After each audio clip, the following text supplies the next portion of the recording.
mga saksi para kay Jesus. Wala akong ginagawa sa sarili ko lamang. Umahatol ako ayon sa sinasabi sa akin ng Ama. Kaya't matuwid ang hatol ko. Hindi ang sarili kong kalooban ang aking sinusunod, kundi ang kalooban ng nagsugo sa akin. Kung ako lamang ang nagpapatotoo tungkol sa aking sarili, huwag ninyong tanggapin. Ngunit may ibang nagpapatotoo tungkol sa akin, at totoo ang kanyang sinasabi. Nagpasugo kayo kay Juan at nagpatotoo siya tungkol sa katotohanan. Hindi sa kailangan ko ang patotoo ng tao, sinasabi ko lamang ito para maligtas kayo. Si Juan ay parang maningas na ilaw na nagliliwanag noon, at kayo'y sandaling nasiyahan sa kanyang liwanag. Ngunit may patotoo tungkol sa akin na higit sa patotoo ni Juan. Ang mga gawang ipinaggagawa sa akin ng Ama at siya ko namang ginaganap, yan ang nagpapatotoo na ako'y sinugo niya. At ang Amang nagsugo sa akin ay nagpapatotoo rin tungkol sa akin. Kailan may hindi ninyo narinig ang kanyang tinig at nakita ang kanyang anyo. Walang pitak sa inyong puso ang kanyang salita, sapagkat hindi kayo nananalig sa akin na sinugo niya. Sinasaliksik ninyo ang mga kasulatan. Sa paniwalang doon ninyo matatagpuan ang buhay na walang hanggan. Ang mga ito ang nagpapatotoo tungkol sa akin, ngunit ayaw naman ninyong lumapit sa akin upang kayo magkaroon ng buhay. Hindi ako naghahangad ng panangal ng mga tao, ngunit kilala ko kayo. Alam kong wala kayong pag-ibig sa Diyos. Naparito ako sa ngalan ng aking Ama, at ayaw ninyo akong tanggapin. Kung may ibang pumarito sa kanyang sariling pangalan, siya'y inyong tatanggapin. Ang hinahangad ninyo'y ang parangal ng isa't isa, at hindi ang parangal na nanggagaling sa isang Diyos. Paano kayong makapaniniwala? Huwag ninyong isiping ako ang magsasakdal sa Ama laban sa inyo. Si Moises, inaasahan ninyo ang siyang maghaharap ng sakdal laban sa inyo. Kung talagang pinaniniwalaan ninyo si Moises, ako'y paniniwalaan din sana ninyo sapagkat sumulat siya tungkol sa akin. Ngunit kung hindi ninyo pinaniniwalaan ang mga sinulat niya, paano ninyong paniniwalaan ang mga sinasabi ko, Kuya Ben? Ang haba niyang, Kuya.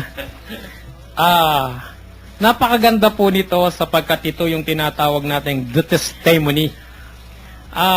Gusto ko sanang basahin yung napakaganda na aking pong binabasa tungkol sa bagay na ito, sa bahaging ito ng ating pong ebanghelyo,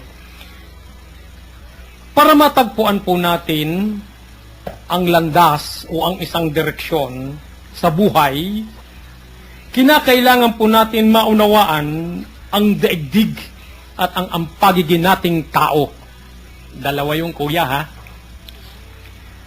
Para makamit natin ang direksyon ng buhay, ulitin ko lang po, no? Kinakailangan natin ay maunawaan ang daigdig na ito, ang mundong ito, at ang pagiging nating tao. At sa pamamagitan ng pangunawa, may mga bagay-bagay tayong pinaniniwalaan o kadahilanan sa pamamagitan ng science, pero kung magkaminsan ay masigit yung impluwensya ng ating kapwa sa pamamagitan ng mga patutuo ng mga pangyayari ng iba, sa pamamagitan ng kanilang salita, pag-uugali, at kakayanan. Itong mga bagay na ito yung nagpapatingkad sa atin na yung mga patutuo, doon tayo naniniwala kita mo yung mga discovery ng science, yun lalo na yung mga nanonood ka ba sa television, Kuya John, nung mga palabas na discovery, mga tapos mayroong mga nagpapatotoo na sila ay pinilit nilang alamin ang mga bagay-bagay, yung mga bagay-bagay, yung anong klase itong isda, anong klase itong ganito. Silang lahat na mga gumagawa nito, ito'y pinaniniwalaan natin eh. Ito yung ating, sabi natin, totoo nga pala. Totoo nga pala. Na ang mga bagay-bagay pala ay mayroon.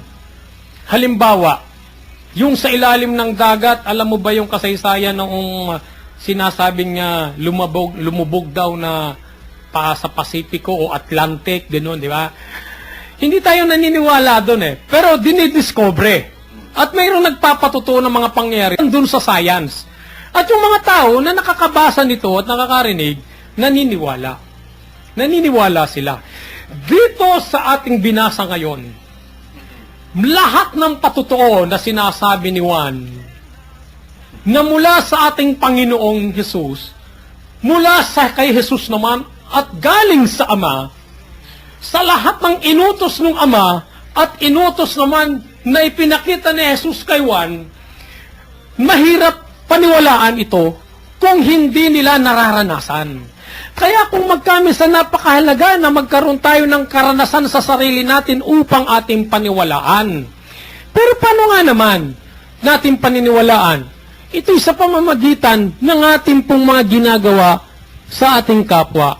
Tayo lamang makapagsasabi na tayo po ay may matingkad at malalim na patutuo na mayroong Diyos, na patutuo na mayroong anak na tagapagligtas, kung ginagawa rin natin sa ating kapwa, yung ginagawa ng ating Panginoong Hesus. Kung nasisilayan ng ating kapwa, yung pagpapatutuo natin na mayroon ng Diyos. Yung pagpapatutuo natin na mayroon ng ginawa sa atin si Jesus. Paano natin ito gagawin? Sa pamamagitan, halimbawa, nung ginawa ni Jesus na charity, ng pag-ibig, yung pagmamahal sa kapwa, na ipinakita niya, na inialay niya ang kanyang buong sarili. Paano mo masasabi, kapatid, Kuya Joe, na ikaw ay nagpapatutuo sa ating Panginoon kung hindi mo naman isinasagawa yung ginagawa niya? Modelo yan eh. Ginagawa nating modelo. At napakahalaga, kinakailangan natin madiscover ang lahat ng bagay sa Diyos upang mapatunayan natin. Napakahirap maging saksi, kuya. Sapagkat kapag naging saksi ka, kailangan alam mo lahat ang mga nangyayari. Alam mo lahat kung ano yung mga totoong pangyayari sa ating Panginoong Hesus. At kapag nagiging saksi ka sa ating Panginoong Hesus, sinusundan mo siya eh. Kasi dinidiscover mo kung ano yung mga bagay-bagay at makatotohanan na ginawa sa atin ng ating Panginoon. Ito ay nakabatay sa kanyang mga pangangaral, sa kanyang mga testimony, at sa lahat ng tumanggap sa kanya. Sapagkat ang kanyang ginawa at ang kanyang milagro ay hindi mo naman kinakailangan hanapin. Narito sa ating banal na kasulatan, sapat na nagsasabi sa ginawa ng ating Panginoon. Madidiscover mo. At kapag nadiscover mo, maaari ka nang magpatotoo na mayroong mga ginawa. Alam mo, pinakamasarap ditong patotoo, Kuya Joe. Ikaw, tanungin kita, sinong gumigising sa iyo sa umaga? Misis ko. Yung misis mo ang gumigising. Pero ang tanong, paano kung hindi ka na magising? Kaya pa kayang gisingin ka ng misis mo? Kuya Joe? Hindi na. Hindi ka na kayang gisingin. Mapapatunayan natin na mayroong ang nagmamahal na Diyos sa atin, sapagkat isipin mo, hindi ka gisingin ng wife mo, nagigising ka pa rin eh. Wala ang wife mo. Paano kung wala ang wife mo? Nagigising ka pa rin eh. Sapagkat mayroong Diyos na gumigising sa'yo. Isang patuto lang yan.